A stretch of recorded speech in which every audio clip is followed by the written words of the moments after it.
YouTubers? Today I want to show you a game that I've been really looking forward to for the last, a little over a year now when I first saw this on Kickstarter.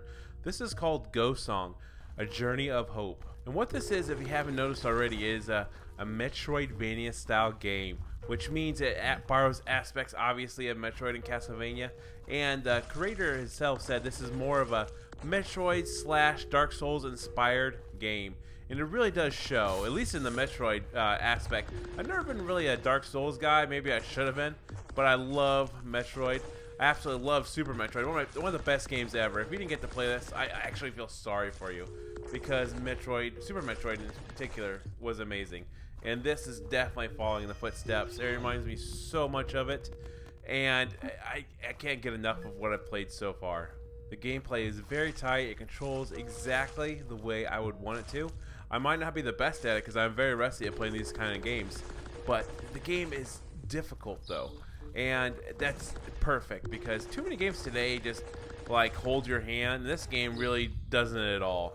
It's letting you really adventure and explore the area and try to figure out where to go and what to do. And like right here, you can actually run out of your shot. It wears down a little bit of a battery, I guess it is, and you gotta retreat sometimes out of fire or danger, just so you can recharge that a little bit. Now there's little orbs that are bouncing around actually replenish different things. The yellow is your ammo, and the red seems to be your health. So when you're fighting mini enemies, it's actually pretty important to pick up those little orbs just to help you out and keep your ammo replenished. Because often I ran out if I just go carelessly flying around, just blowing everything up. And you got these little flowers here. This is how you restore your health, your ammo, and you get power-ups, which was quite unique. I was, like you played the Metroid series, you kill guys or have to farm certain enemies to get your health back or get your ammo back. It doesn't work like that here. For the most part, you gotta find these little objects and they actually heal you up or replenish it, like I said.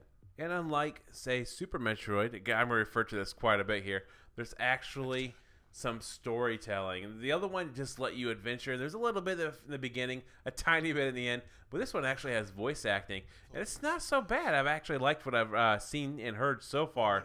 It was definitely unique, I thought. And of course, didn't tell you enough to really let you know what you're getting into. It's all kind of a mystery in what you're doing so far to me. Maybe just because this is a beta and it really hasn't said too much about the storyline. I know a little bit about it, but not that much.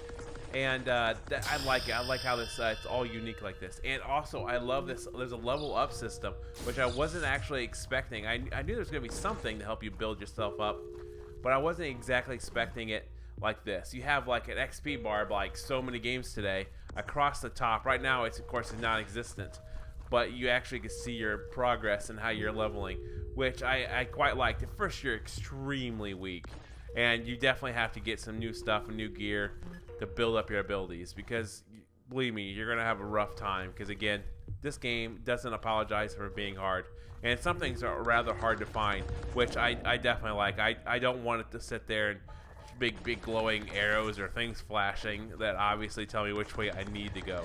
That, I mean, I know today people expect that, but back in the day, games were just hard, and it was better that way, I think. So this game's really going to force you to explore every little nook and cranny of this gorgeous 2D world. I absolutely love the art style. It's gritty, it's dark, it makes you feel like you're all alone. But yet, there's things like this that really remind you of like Super Metroid. If you don't know what this is, I actually feel sorry for you. But anyway, just look how beautiful it is. I'm recording this at 60 frames per second at 1080p. And I know it's a 2D game. People are like, oh, it's not Crysis. But who freaking cares? 2D games can look amazing, and this is a great example of which. And right here, this is this door thing trying to scan me as far as I can tell. I'm not exactly sure where I need to go, and this was pretty cool. It actually shows you people and with their names, what they were, and this is actually a power-up you get, a very crucial power-up you're going to get. I absolutely love this ability. It lets you dash left and right to avoid danger and to go through things like spikes or enemies. Enemies are trying to kill you. This, believe me, before I had this, the game was really hard, and after this, it made it not to say tolerable, it's just quite a bit better. And while I haven't played much of this game yet, I've only put about an hour in. Unfortunately, it is a beta. It's not fully there, and I don't have like a lot of time. But of what I played, absolutely amazing. I hope there's more great abilities like this. I would have killed for this in some of the Metroid games.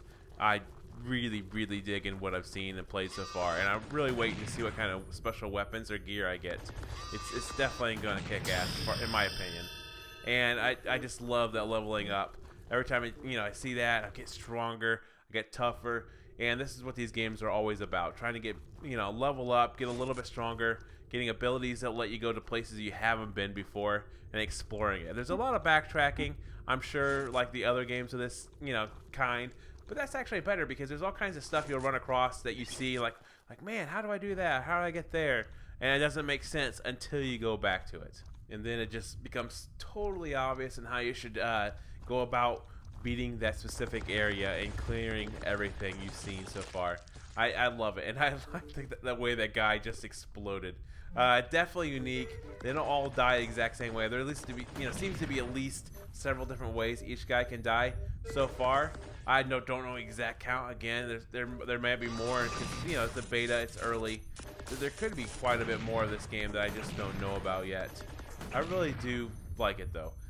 It's just unique, and just the stuff going on in the background, there's stuff in the foreground sometimes, and the only complaint I probably would have, at least on my D-pad I'm trying to use, I have a gamepad, a Logitech gamepad, and sometimes the aiming's a little bit hard trying to go at an angle, and that might be just because it's it's early, or my gamepad's just not great for this kind of gameplay.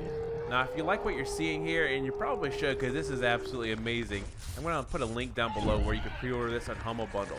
This is going to be available on Windows, Mac, and Linux based on what the page says. Right now, the beta is just Windows only for backers. And you know what? You guys need to play this. This is absolutely incredible. If not a little bit hard, but that's what I like.